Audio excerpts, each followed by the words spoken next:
So good morning to you. Thanks very much indeed for being with us on this Monday morning. 18 minutes to 9. Let's just round up a couple of bits from the weekend. The Young Farmers concerts concluded Saturday night at the Gaiety. Southern Young Farmers victorious this year, so a huge well done to them. There'll be a look back at the concerts tomorrow evening on Countryside with Simon and Kiri from 6 o'clock. You can listen to that as a podcast afterwards as well.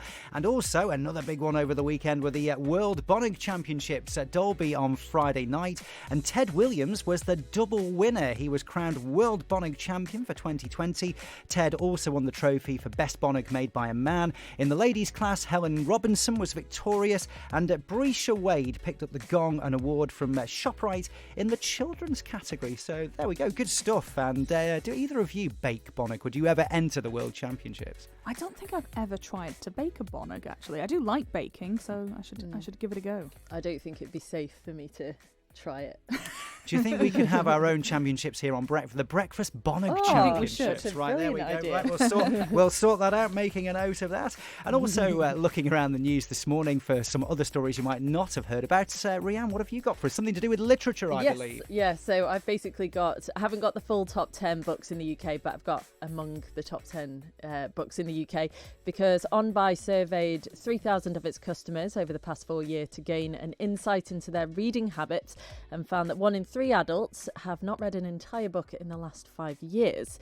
But they did find out that basically the top book isn't a Harry Potter book, and it isn't the Bible, as many people would expect. Yeah, I would have gone for possibly one of those. So what is the top book then? It's a bit rude. It's it's a book on Kama Sutra. Oh, well, there you go. Yeah, well, always popular, these things, always popular. So apparently the most popular. Maybe a legacy from the 50 Shades of Grey era, maybe. Yeah, potentially. That could be it. So we won't go too deep into that one. Yeah. What else have we got on the list there? It's closely followed by Harry Potter and the Deathly Hallows. You've also got Dirty Vegan, 1984. Oh, yeah. Game of Thrones, and also To Kill a Mockingbird is still up there. Oh, classic. Yeah. That will sort of go on forever, I think. Yeah, absolutely. Yeah, I love that. No Famous Five. No Famous Five, unfortunately. Sorry, Ben, to disappoint you. There we go. Still a huge favourite, any of the Enid Blyton books. Oh, yeah, they're lovely, aren't they? Such sort of nostalgia, the Famous Five. Brilliant. Sean, you've got a sort of football stroke coronavirus story, but a good news story this morning. Yeah, a kind of a silver lining in a sort of from a fairly dark cloud, I think, perhaps. Of course, the Premier League, among with many sporting leagues at the moment, suspended because of the coronavirus.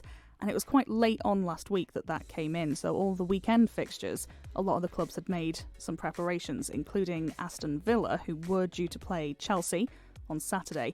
They had prepared 850 staff-packed lunches for the game, and of course they weren't needed, so rather than letting them go to waste, they've been donating them to local homeless charities. Good. Oh, very nice. Yes. Yeah, like that. I mean, we're hearing sort of lots of this, aren't we? These sort of good news stories coming out of what is obviously a sort of very dark issue. So good old Aston Villa, that obviously went a long way, I would have thought. Yeah, 850, that'll have made a real difference, I'm sure, in and around the Birmingham neck of the woods. Yeah, that's excellent. Yeah. More of that. We like that very much. And from me, I don't think you don't. We've established this, haven't we, Sean? Last Tango in Halifax. You've not got round to it. Rhian, you're shaking your head, No, but sorry. I know Mark Tiley on the Shaw Morning Show from 9:30 is a big fan of Last Tango in Halifax. In fact, he's giving us thumbs up through the glass, so he must have enjoyed last night's final episode of the latest series, and it's hoped it will come back for a 6th season. Many viewers took to Twitter last night to say, come on, Sally Wainwright, write some more.